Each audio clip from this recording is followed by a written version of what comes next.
The idea that there is a healthy, ideal weight applicable to everyone is a modern medical fiction.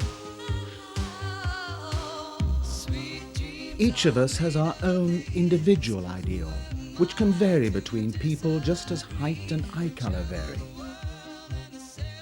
It is perfectly possible to be fat by present-day standards and extremely healthy, fat and beautiful, fat and desirable, fat and successful, fat and fit. And the evidence is overwhelming. Yet there is a point, a definite point, where the body loses control, where weight becomes life-threatening and literally unbearable. This is the story of one woman whose weight is killing her.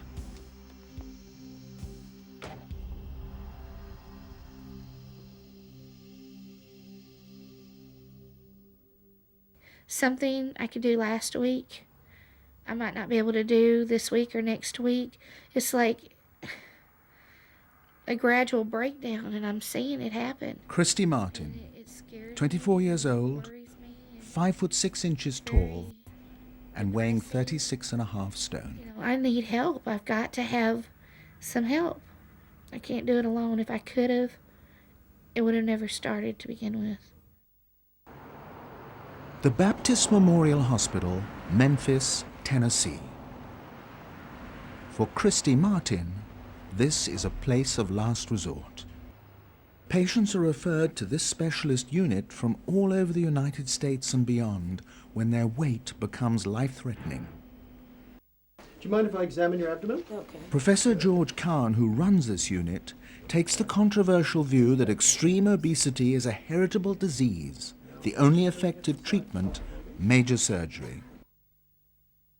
His technique is to divide the stomach and the intestine. All food has to pass through this tiny half-ounce pouch, signaling to the brain that the stomach is full after only a few mouthfuls. I would love to see medications considerably more effective, and I'd gladly hang up my scalpel and just go away quite quietly. But they aren't there at present, and I just doubt that it's going to be that simple.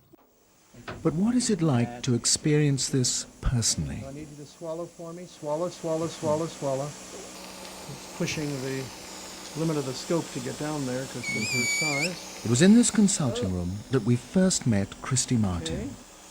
You need another towel if you would, please. It was the start of a 3-year journey together, which would transform Christie physically and mentally.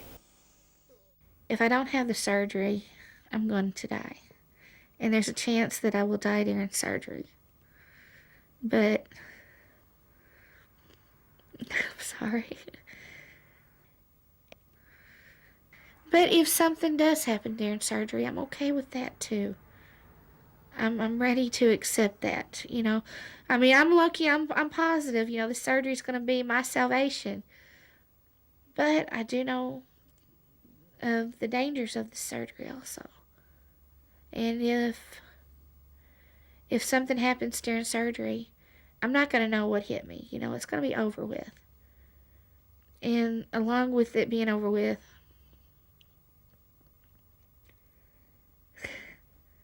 the hurting will be over with too.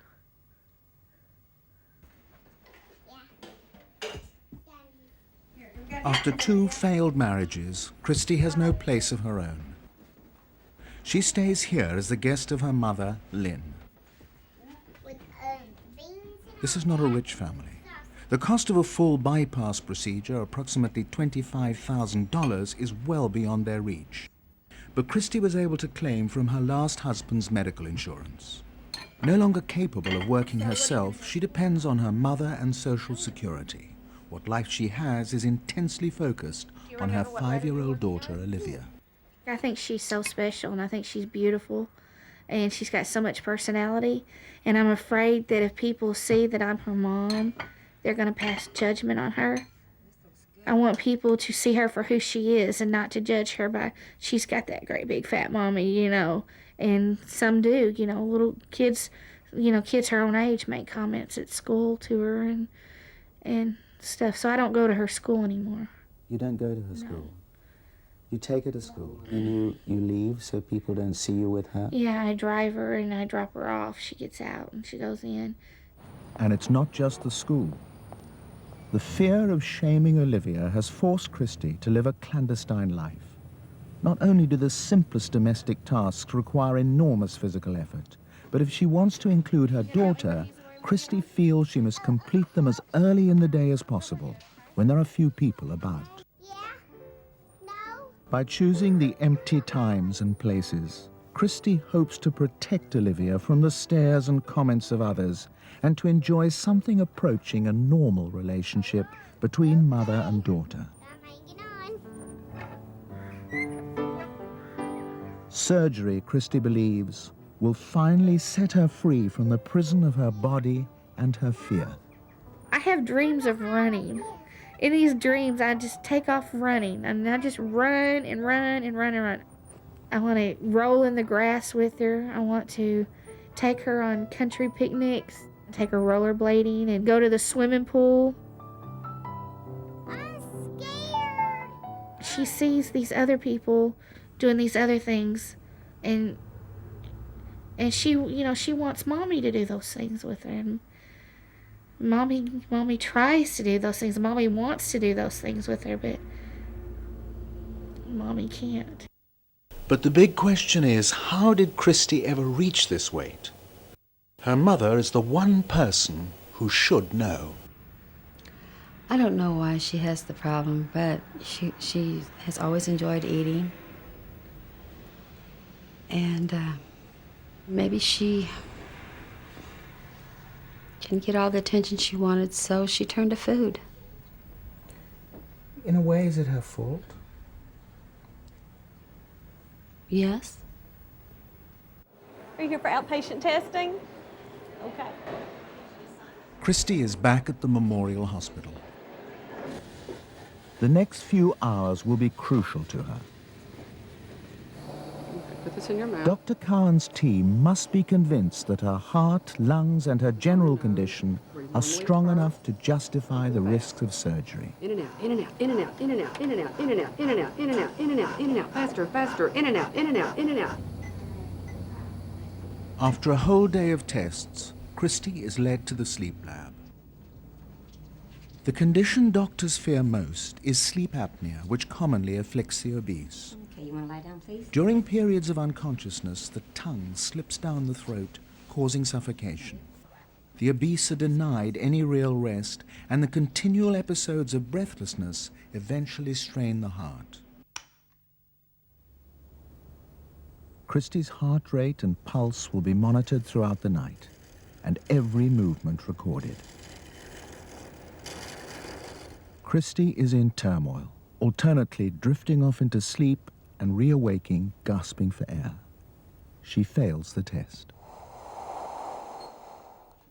The operation is postponed for 3 weeks, and Christie is sent home with her windpipe cut open so she can breathe continuously and have some rest.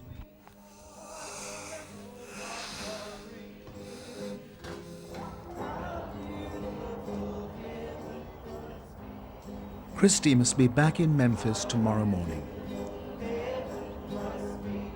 She chooses to spend her final hours with the one group of people who have never made her feel ashamed. The minute you walk into this church, there's a feeling of acceptance, love, and they're real. Lord, we lift up our sister before you. We're a hands-on praying church, and feel that prayer is very important to get through the surgery. By your mercy, that you would give skill to this one who would do the operation, that she would just come through it with an amazing success that no one could even understand. But Lord, we know that it's done by your hand and by your grace. Lord, we truly do love her. In Jesus' name, we thank you for the victory in her life. Hi, Christie. How are you? A lot better. Okay. I'd just like to examine you now and make sure everything is okay. Would you lean forward for me, please, Christie? Big breath.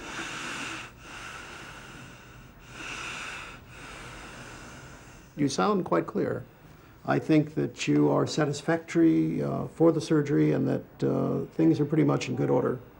How's your breathing been since you've had the trach now? Much better. The difference is like between night and day. I feel so much better. I've got so much energy now. Thank you. Is there anything else? You forgot one thing. My hug. Oh. Okay. Okay, beautiful.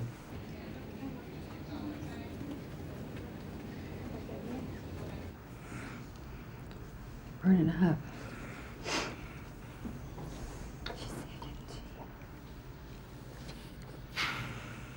Love you too. You might not get to see Mommy for a couple of days. You know that? Do you know that? You know I'm gonna be all right.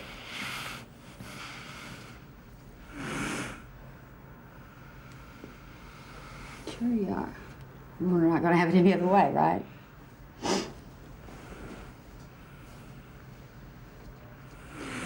Look at me.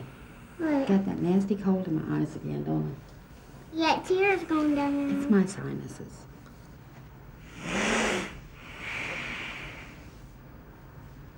You want to give Mama some hugs and we'll go? Okay. I'll pick her up, sis. Oops, sorry. Mwah. Like lead.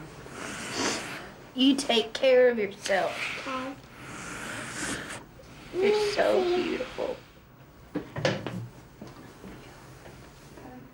I love you. I love you more than Twinkle Star. I love you more than Lyndon. I love you more than sunshine. I love you more than the rainbow. Come on, sweetheart. I love you more than the blue sky. I love you more than Disney World. Oh, you got me beat. Come on, Missy. I love you, Olivia.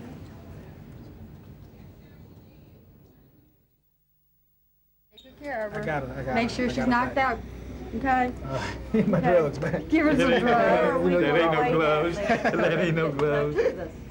All right. Take care of her. Right. See you later, sis. How you doing, sweetie? I'm afraid that I may lose my daughter. I'm also afraid that if she doesn't have the surgery, I'll lose her. If she doesn't have the surgery, I doubt if she lives another year.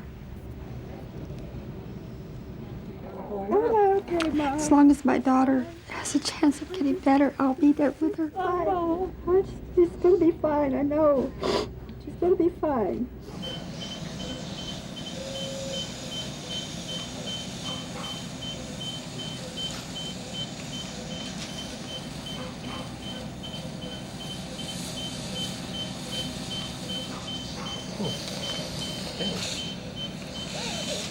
That's fantastic.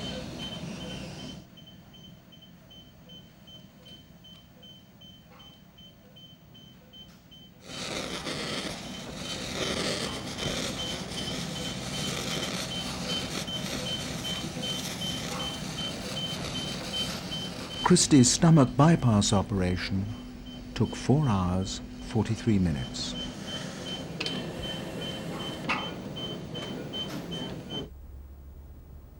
Christie, this is Dr. Cowan.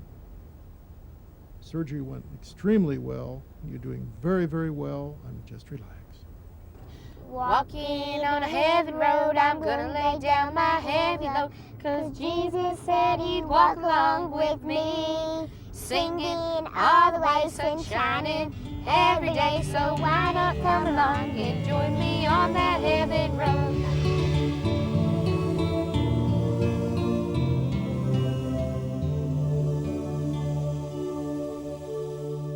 My name is Christie Martin. I had the surgery exactly a year ago, February the 12th. I've lost 256 pounds to date. Here you've lost half your body, and certain others here tonight have lost half their bodies as well. Once a month, there's a meeting of George's Angels. patients past and prospective who've come together for mutual support and worship. You could never express the love this man shows for all of us. He made me an angel, and I thank him for that. Having Dr. God, and I call him Dr. God also, has helped all of us. I realize now that a doctor can be a friend, and a doctor can be compassionate. You were the first doctor in years that actually touched me when I went in, that actually did a proper examination, you know, made me feel like I was a person. You know, We're bringing these people, and I most of them, realize to where they've never been doctors are before. not- And it's exciting and it's wonderful. They lose their weight, perhaps 30, 50% of their weight, and suddenly they're full of energy. Many of these people take on a second job, 2 or 3 courses in school. They get promotions. They get mates if they don't already have one. And life is so beautiful. I never imagined it. I never imagined the surgery even working. I thought, it's not going to work on me. It's not going to work on me. And it's worked, you know, really well. It overwhelms me. I'm very excited. I'm very excited about it. They tell me I'm gonna keep going and keep going, and I can't imagine it. I can't. It hasn't exactly been a picnic, though. Getting to this weight, there have been a lot of difficulties for you. Well, it definitely has not been an easy road. I've spent quite a bit of time in the hospital, and I had to, through a lot of physical and occupational therapy, I had to learn to sit, and I even had to learn how to dress myself. I even learned how to do a complete dressing and makeup and hair lying on my back. And I had to learn to stand again. I had to learn to walk. It was very painful, very painful. Definitely not an easy road. In the 12 months since the stomach bypass, Christie has been bedridden almost half the time, surviving on a diet of painkillers, antidepressants, sedatives, and food supplements. Altogether, she has spent 7 weeks in her local hospital after 2 further operations to correct complications following the original surgery.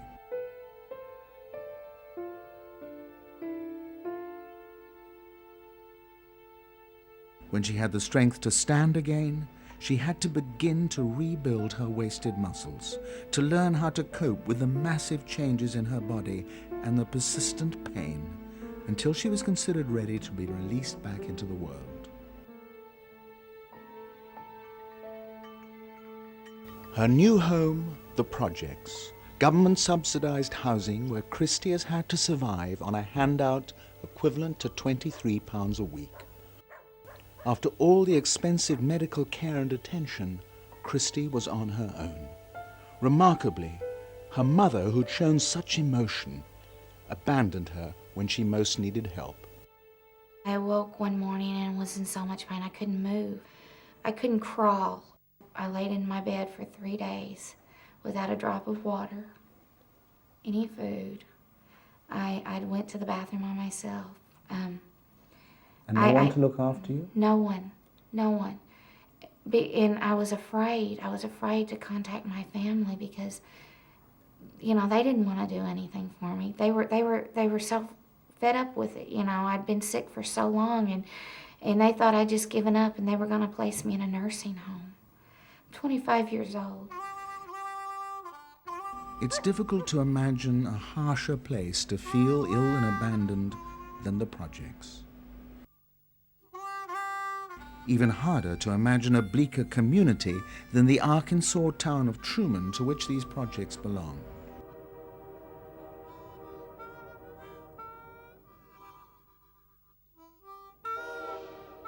"22 years ago, the heart was ripped out of this place when the Singer Sewing Machine Factory, the town's largest employer, closed its gates for the final time. Truman has never really recovered or found the will to recover. 1 adult in 5 is registered unemployed. 1 in 3 has a criminal record.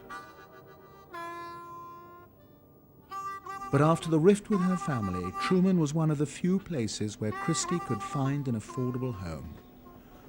Not the best environment for someone recovering from major surgery and trying to bring up a small child.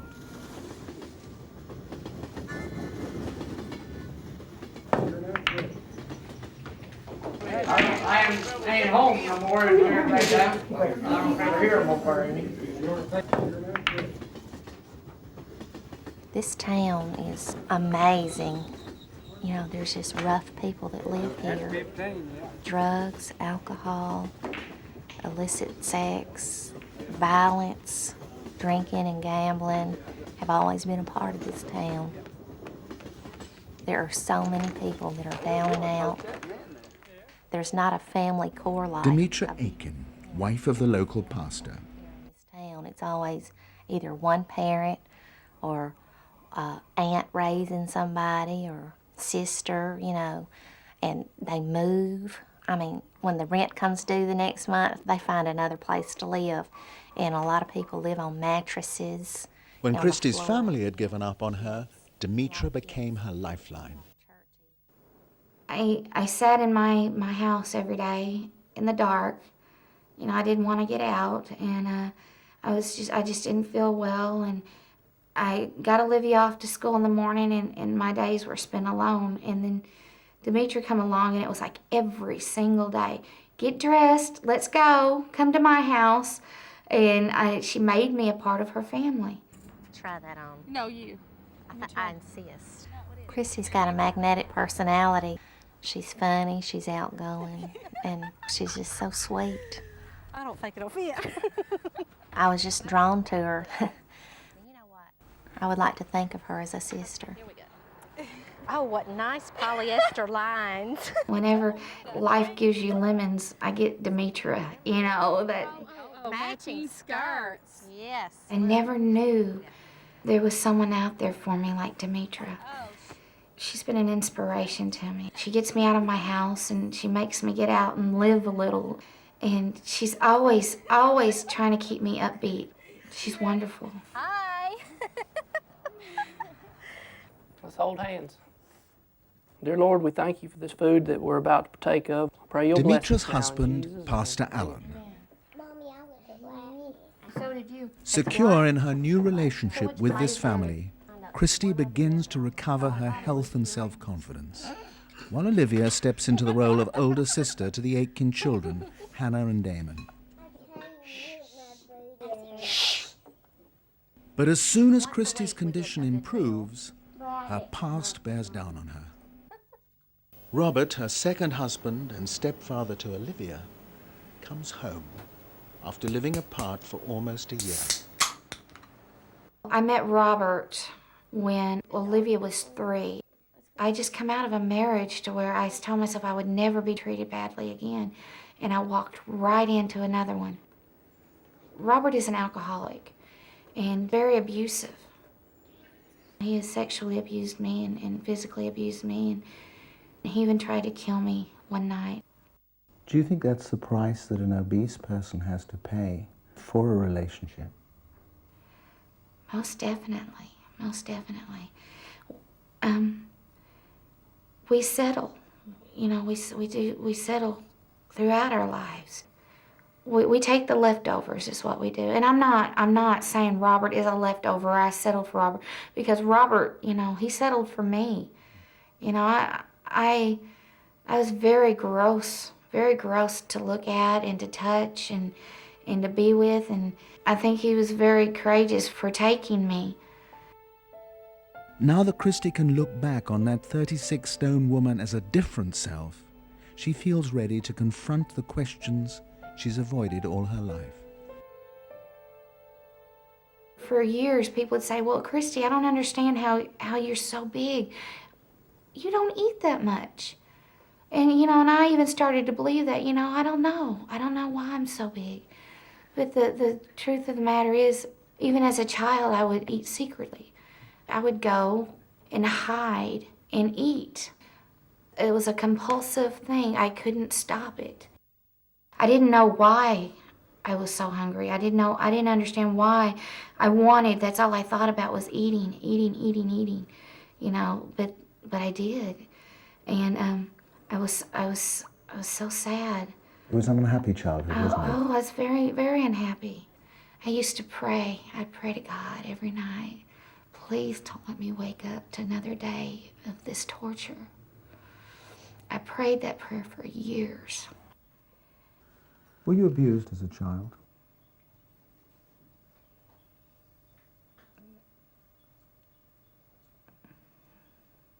You don't have to answer that question.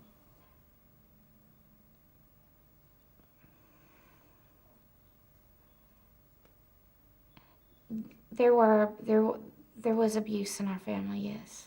Yes, there was. Were you sexually abused? Yes. Do you think subconsciously weight gain is like a protection? I don't want anyone to touch me? I don't know, maybe subconsciously. I guess the eating was my comfort. It was what I did turn to, you know. As Christie unburdens, painfully trying to revisit the past without hurting or betraying, an appalling picture of childhood abuse and neglect emerges. And we begin to understand how much more there may be to the problem of extreme, life-threatening obesity than some genetic misfortune or simple lack of control. 15 months after the surgery, our faith in surgical shortcuts begins to waver. I'm on my way to the Greene County Jail right now to see Robert. He was on felony probation for drinking and driving and possession of marijuana. And we got in a huge fight one night. I told him I never wanted to see him again, and he went out and got drunk and was driving, and he got busted, and he's been in jail. How do you feel about that, Christie? How do I feel about it? It's been a really nice break.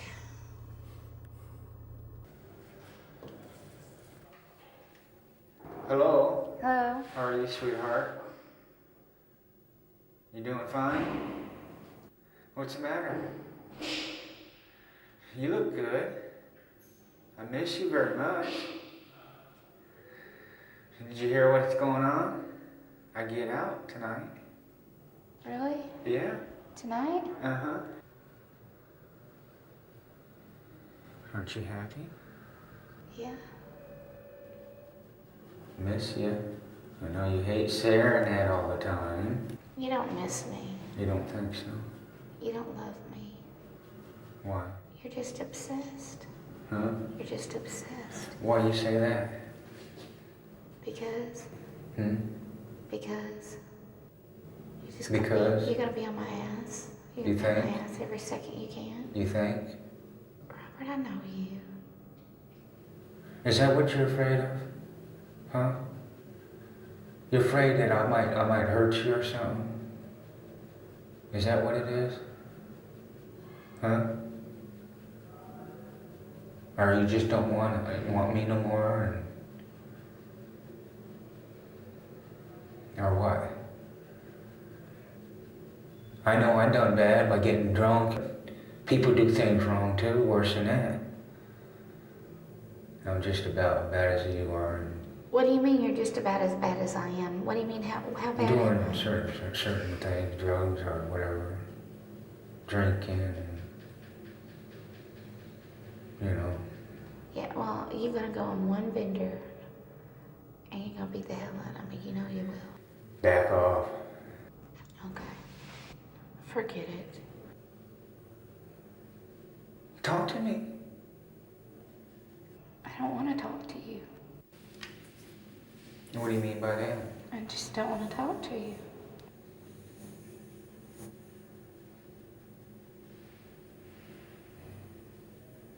What are you trying to tell me? It's the end of it after I get out? More likely?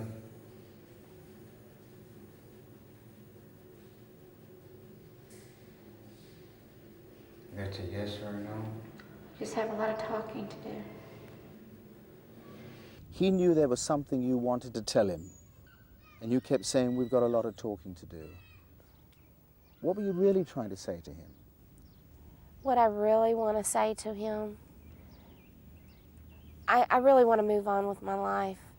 You know, we've talked and talked and talked, and nothing's ever going to change, you know. He, So why don't you move on? well, I need him. I need him. I want so badly to break away from him. But financially, I just can't do it. Why? Why? Well, I've not been able to get back to work yet, and I will be going back to work very soon, very soon. And I feel like,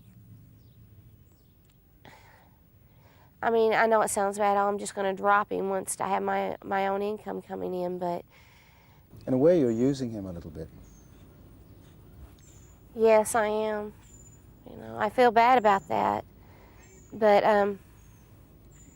it's a two-way street. You think he's using you as well? Yeah, I do. I mean, I care about him and everything, but he, But you don't love him. no, I don't. I don't love him. Have you ever loved him? No, I don't think I have. Why did you marry him? I needed the operation. And Robert has really good insurance where he works. And he kept saying, you know, if you just marry me, you can have the operation. And So it was a kind of blackmail. yeah. Good morning, can I help you? Yeah, I need to check in. Okay. Christie is back at the Memorial Hospital. In the 16 months since the bypass operation, her weight has fallen continuously. She has now lost 19 stone. You've come down from 511 pounds, and you're down in the 240s, and you're asking about possibly having a tummy tuck. Yeah. I feel ready for Well, it. let's have a look at your tummy. Well, you're moving so much better. Yeah. Wow. Now, when you moved, I saw there was this little bulge right here. Can you turn your head to the side and cough for me? Yeah. And that's your hernia. It's a fair size.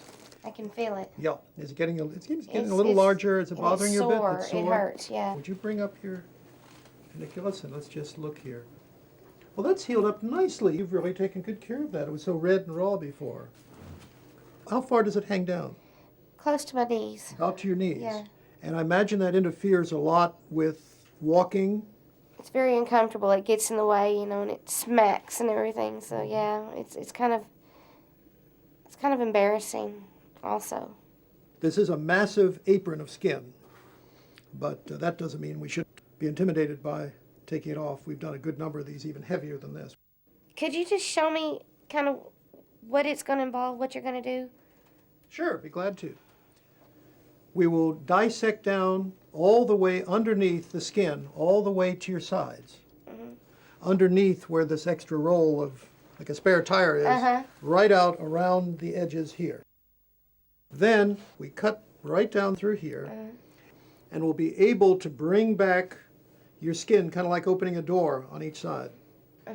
Then when we pull the skin across to this side, that door, we're going to stretch it over here, and we cut off the excess. We do that to both sides. It's kind of like cutting to fit on a dress form. Yeah. The other thing that bringing you down like this will do is actually give you a waist. I really, really don't know what to anticipate with all this, with this surgery. What will I look like? What will it feel like? And, you know, how painful is it going to be? You know, things like that. In 4 days' time, you're going to walk out of here with a completely different shaped body. How do you feel about that? How do I feel about that? Excited. I mean, I don't know what, I won't know how to act. I can't even imagine what it's going to be like, what it's going to feel like, what it's going to look like. And I wonder what size of clothes I'm going to be able to wear, you know, and what new things am I going to be able to discover that I can do without my big old stomach, you know. So I feel like a little kid inside, you know. It's like, oh, Christmas is coming and what am I getting, you know? We all set, Lloyd?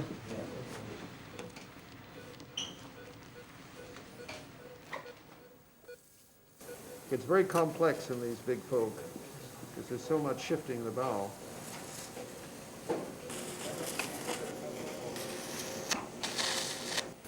This looks like fat necrosis to me.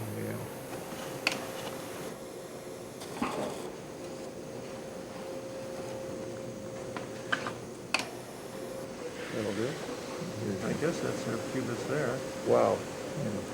There's so That's much amazing. skin, I thought I had to go further down. Isn't that amazing?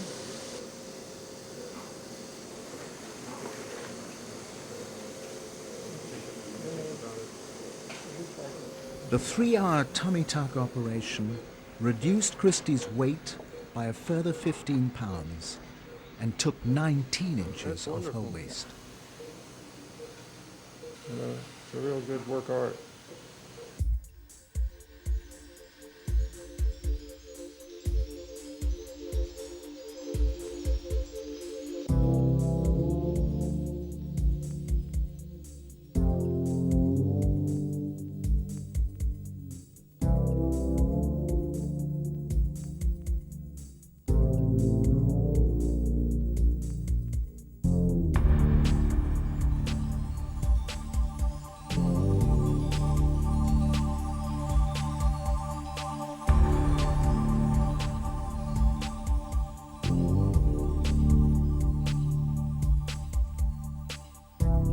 Everybody tells me that they think I look really good. They're very happy for me. They think I'm pretty. I feel like I'm looking at somebody else. These are the pants that I was wearing at the beginning of our journey. I have now lost approximately 336 pounds. So you're down to 1/3 of your original body weight. Yes. 2 Christies have disappeared, and there's 1 left. That must be the most monumental change. It still totally amazes me. I feel like I'm in a dream world. You know, I really do. It's like, wow.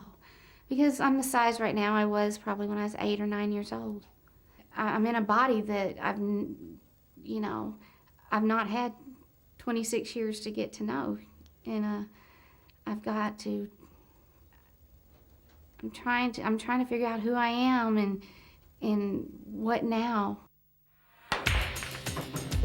Awesome break, man. Your shot. Every day it seems like I try something new that I was never able to do before. Good shot. Ooh, you're so cool. I'm lighter on my feet, much lighter.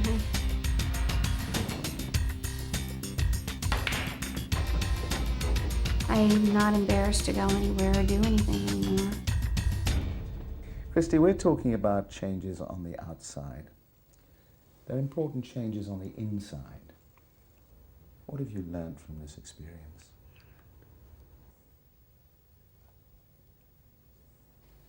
I feel like I've been kidding myself my whole life.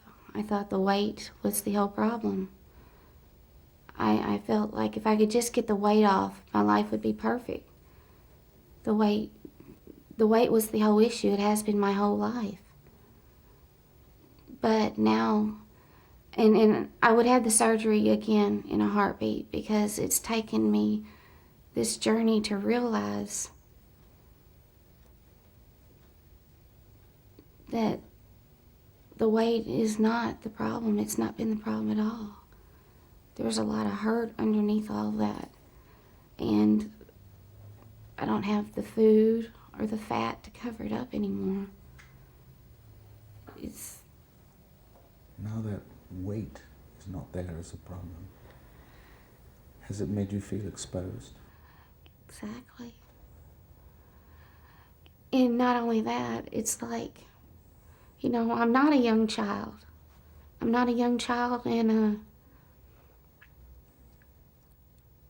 I can't be guided along anymore. I'm a big girl, I'm an adult, I'm a mother.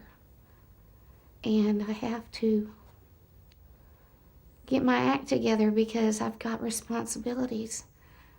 But it terrifies me. When Christie is at her most vulnerable, Robert is arrested again. This time, charged with serious domestic abuse.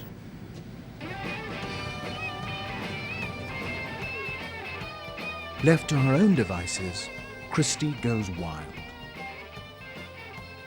She is free from a mockery of a marriage and the constraints of a 36-stone body.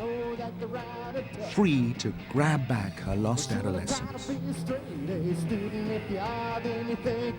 Life becomes one hectic round of partying, binging, and dating. Everybody's talking about the new sound funny, but it's still rock and roll to me.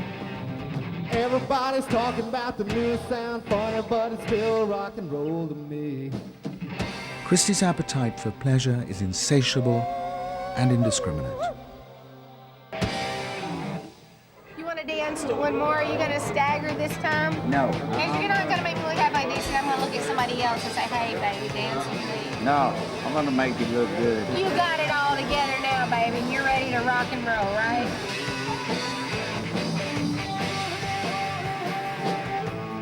The few real friends Christie could count on back off.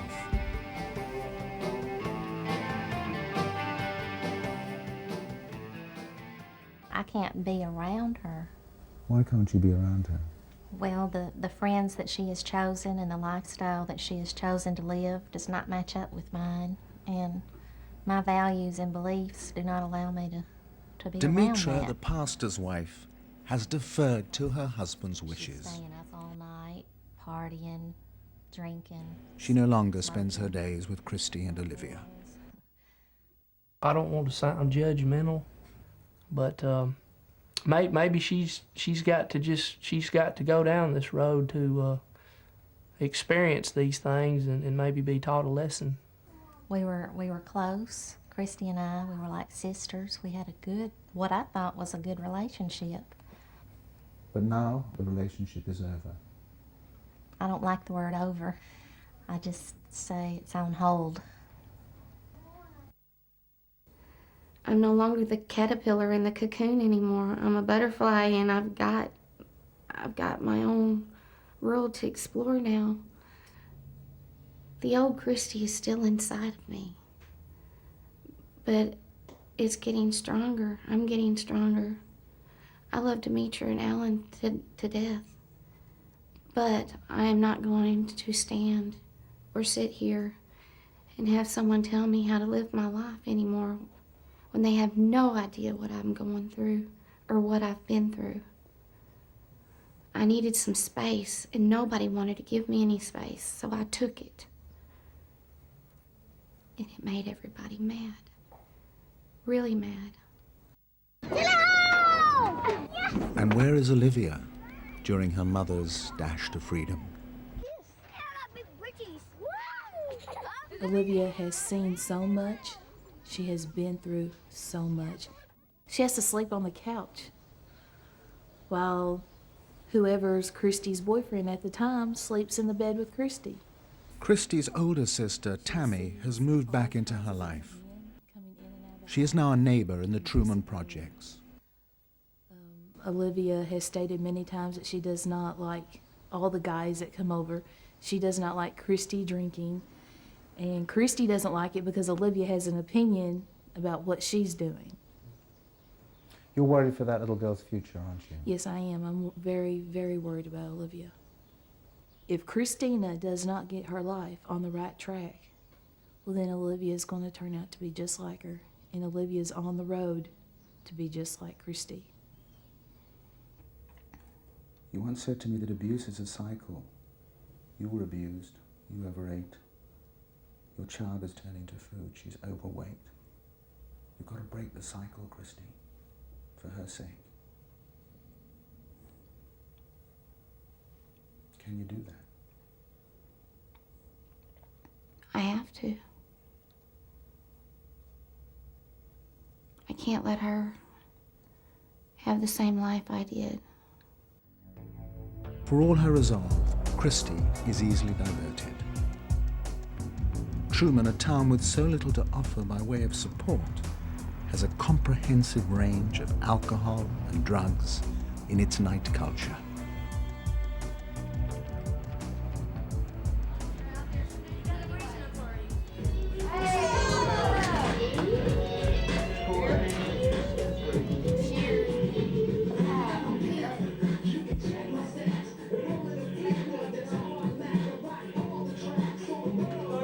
Christie's gotten wild.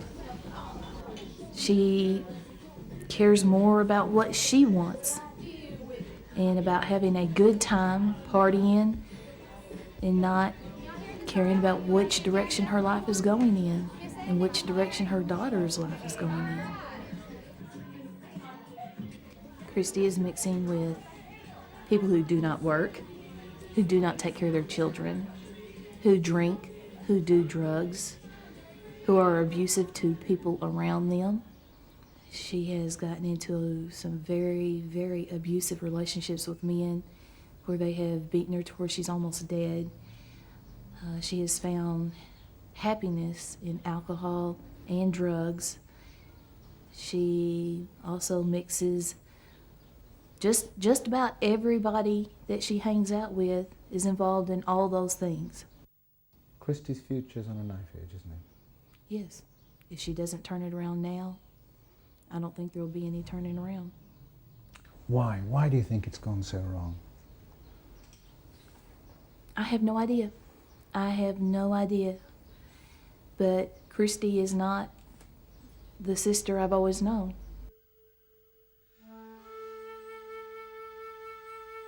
Where does Christie's story leave us? Understanding perhaps that unhappiness can't be cut away with a scalpel. Realizing that there are times when modern medical science, for all its dazzling achievements, can only treat the symptoms, not the deep underlying causes. As a surgeon, my task is to provide the evaluation, the surgery, and the follow-up of the individual. I cannot go into a community and hold their hand, nor can I take a individual and demand certain things from a community that is unable or unwilling to provide other supports. As I see it, when we met Christie, she was using food as her route to self-destruction. And that route was literally cut off in an operation, and now she's searching for other routes. She's looking for other routes, and she may find another route.